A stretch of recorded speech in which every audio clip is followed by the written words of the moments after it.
Sa isang pambihirang pagkakataon, inilabas ni SBP President Al Panlilio ang naging pagkilos ng SBP para bumuo ng Gilas Pilipinas sa pagpasok pa lang ng bagong taon. Sa TNT Tropang Giga ni Coach Jojo Lastimosa, tila may sandatang handa ang koponan para biguin ang Magnolia Hotshots ni Coach Chito Victolero sa quarterfinals.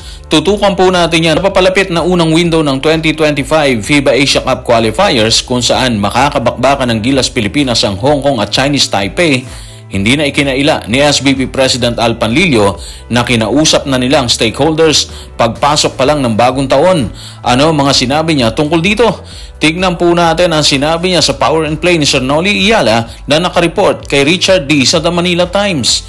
Unang biyernes yon ng 2024, Enero 5, nagkaroon kami ng pagpupulong, pagsasama-sama ng mga stakeholders at ipinakita ang schedule hindi lamang sa 2024 kundi hanggang sa 2027. Ang kahilingan kasi namin, suportahan ng buo ang kalendaryo. So malinaw na kinausap na po nila lahat ng stakeholders para sa nalalapit na pagsagupa ng Gilas Pilipinas sa lahat ng kuponan na nasa kanilang grupo ng 2025 FIBA Asia Cup Qualifiers.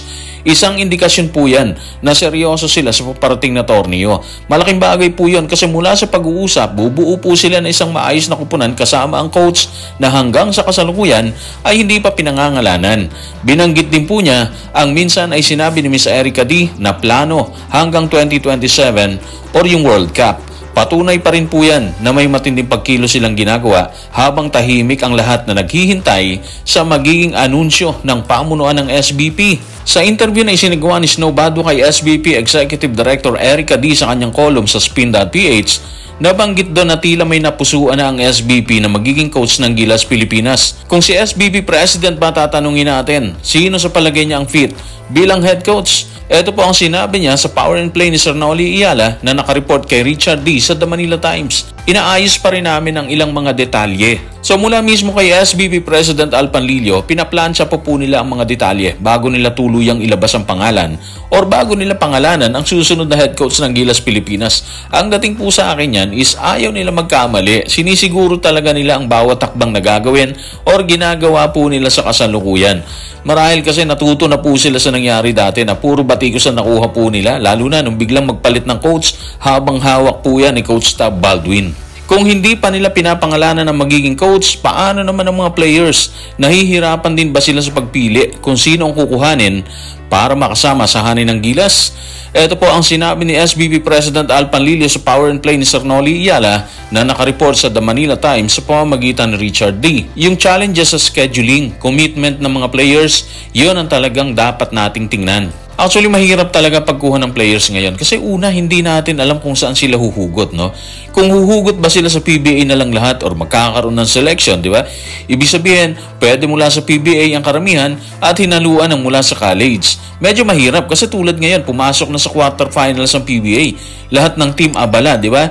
Yung players pagod kasi matindi ang training na gagawin or ginagawa nila ngayon. Maaaring ang piliin nila is yung mga players na pasok ang kuponan sa quarterfinals. So medyo mabigat talaga pagbuo ng Gilas sa kasalukuyan. Pero kailangan nilang bumuo dahil mahigit isang buwan na lang po yan. Sasabak na ulit ang kuponan. Kung matindi ang hamon sa pamunuan ng SBP para muling bumuo na isang kuponan na sasabak sa torneo, masaya naman si Coach Jojo Lastimosa ng pangunahan ni Roger Pugoy ang TNT versus Phoenix Fuel Masters para formal na umupo sa quarterfinals. Ano ang mga sinabi niya tungkol sa nagbabalik na si Roger Pugoy? Ito po si Coach Jojo sa report ni Romel Fertas Jr. sa Inquirer. Kay Roger, ito ang kanyang unang laro sa 3 buwan at nakakahawa ang kanyang energy.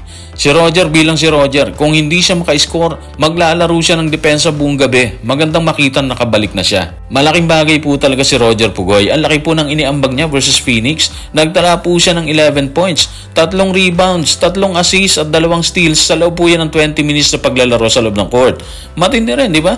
Mula pa yan sa injury ha. Kaya pwede nating sabihin na isa si Roger Pugoy sa magiging alas ni Coach Jojo Lastimosa laban dito sa Magnolia Hotshots ni Coach Chito Victolero na naghahangad na agawin ng titulo ng Barangay Ginebra. Of course, alam natin na may hinahanda rin ng Magnolia or si Coach Chito Victolero para pigilan ang grupo ni Coach Jojo Lastimosa.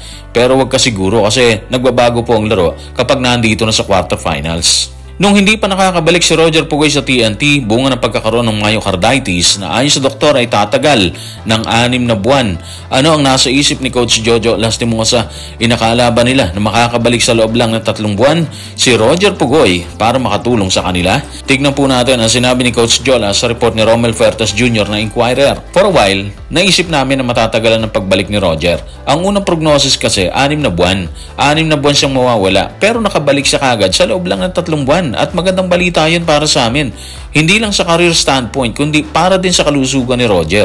Kung ano man ang mangyari sa amin ngayon, magiging bonus na lang yun. Maganda yung attitude ni Coach Jojo, no? Imagine, magiging bonus na lang ang lahat kung ano man ang mangyayari sa kanila sa dulo ng lahat ng pakikibaka nila sa ngayon, di ba? Ibig sabihin, gagawin lang nila yung mga kaya nila habang masaya silang nakabalik si Roger Pugoy. Ang tingin natin dito sa tinura niya, walang pressure, walang dapat patunayan, basta laro lang, yung kaya lang. Siyempre may hinahanda rin sila sa Magnolia. Pero base sa kanyang pahayag, gagawin po nila yan ng maayos at magaan sa kanilang mga sarili. So guys, maraming salamat.